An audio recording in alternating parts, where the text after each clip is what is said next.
आणि आता बातमी आहे ती अजितदादांच्या विमान अपघातासंदर्भात. विमानातल्या दोन्ही रेकॉर्डरचं आगीमुळे नुकसान झाल्याची माहिती नागरी उड्डाण मंत्रालयानं दिली आहे.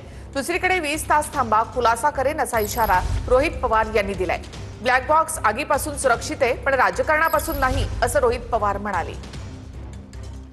अजित पवारांच्या विमान अपघाता प्रकरणामध्ये AAIB अर्थात एअर ऍक्सिडेंट इन्व्हेस्टिगेशन ब्युरोकडनं चौकशी सुरू आहे.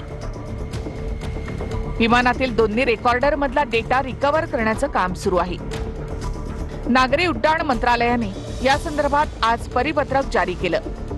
त्यामध्ये विमान अपघात चौकशीबाबत माहिती देण्यात आली आहे. एअर ऍक्सिडेंट इन्व्हेस्टिगेशन ब्युरोची माहिती काय आहे ते आपण पाहूया. अजित पवारांच्या विमानामध्ये 2 रेकॉर्डर होते. दोन्ही फ्लाईट रेकॉर्डर बराच काळ तीव्र उष्णतेच्या संपर्कात होते. बराच वेळ आगीमध्ये जळाल्यामुळे रेकॉर्डरचं नुकसान झालं. त्यापैकी L3 मधील डेटा मिळवण्यात ब्युरोला यश आलं आहे. हनीवेलद्वारे निर्मित कॉकपिट व्हॉइस रेकॉर्डर CVR याची तपासणी सुरू आहे. डेटा मिळवण्यासाठी विमान बनवलेल्या देशातल्या प्रतिनिधींकडनं माहिती मागवण्यात आली आहे. तपास ब्युरो सर्व तांत्रिक आणि प्रक्रियात्मक प्रोटोकॉलचं काटेकोरपणे पालन करते. ब्लॅक बॉक्स जळाल्याची माहिती समोर आल्यामुळे राजकारण तापले. 20 तास थांबा, ब्लॅक बॉक्ससह सर्व विषयांवर बोलणार असल्याचं रोहित पवार म्हणाले.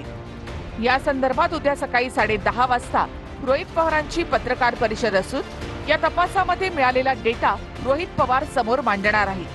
तुम्हाला अजूनही शंका आहे का की हा घात आहे, अपघात नाही?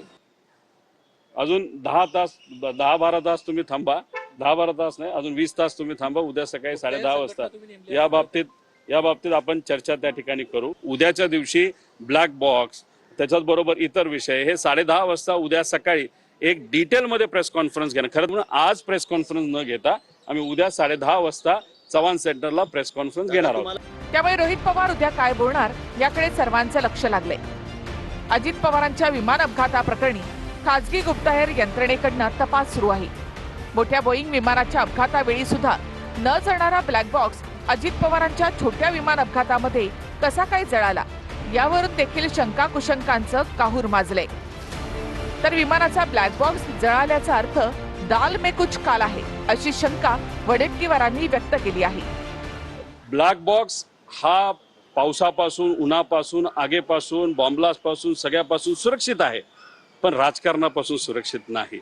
आता ह्याच्यात काय राजकारण चाललंय हे आपल्याला बघावं लागेल, खोलात जावं लागेल. पण उद्या या बाबतीत डिटेलमध्ये जाऊन काय घडलं असावं, कुठल्या नवीन गोष्टी आमच्यापर्यंत आलेल्या आहेत त्या नक्कीच तिथं आपल्यासमोर आम्ही आणू. घातपात, अपघात यावरून खूप चर्चा महाराष्ट्रात, देशाभर झाली. अजित पवारांचा मृत्यू हा काही अपघात वाटत नाही अशा प्रकारच्या शंका ज्या उपस्थित झाल्या, त्यामध्ये काही प्रमाणात अशा ज्यावेळेस गोष्टी ज्यावेळेस ब्लॅक बॉक्स खराब झाला आहे किंवा तो हे होता त्याच्यातून काही निघत नाही, याचा अर्थ असा निघतो की दाल में कुछ काला आहे. ज्या पद्धतीने सरकारकडनं इन्व्हेस्टिगेशन चाललंय ते मंद गतीने, स्लो आणि कुठंच काही डिटेलमध्ये होताना दिसत नाही.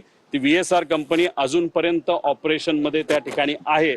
आणि ज्या ज्या गोष्टी आम्ही प्रेडिक्ट केल्या होत्या की उद्या जाऊन ते म्हणू शकतील ब्लॅक बॉक्स बंदच आहे, जळलाच आहे, मग तो आता भारताच्या बाहेर आपल्याला पाठवावं लागेल, या सगळ्या गोष्टीकडे कुठेतरी सरकारकडनं या इन्व्हेस्टिगेशनकडे दुर्लक्ष होत आहे का? रोहितमध्ये अस्वस्थता आहे का? तर अर्थातच आहे. आम्ही त्याचा तो काका होता. त्याच्यामुळे जर एखाद्या मुलाला वाटत असेल की ह्याच्यात काहीतरी अस्वस्थ करणार आहे, आणि बऱ्याच लोकांचं तसं मत आहे, म्हणजे अमोल मिटकरींचं तसं मत आहे. मी वर्तमानपत्रातही वाचते, TV वरही बघते, आणि त्याच्यामुळे तो धडपड करतोय रोहित त्याच्यासाठी, आणि त्याला कुठेतरी अस्वस्थ वाटते. आणि साहजिक आहे, असं जर त्याला वाटत असेल तर त्याच्यात काही गैर नाही. त्यांचा अपघात की घात याचा उलगडा हा झाला पाहिजे. परंतु प्रत्येक जणांनी आता ते जे काही चौकशा चालू आहेत वेगवेगळ्या माध्यमातून, त्याचा कालावधी हा निश्चित झाला पाहिजे. एक सगळ्यात महत्वाचं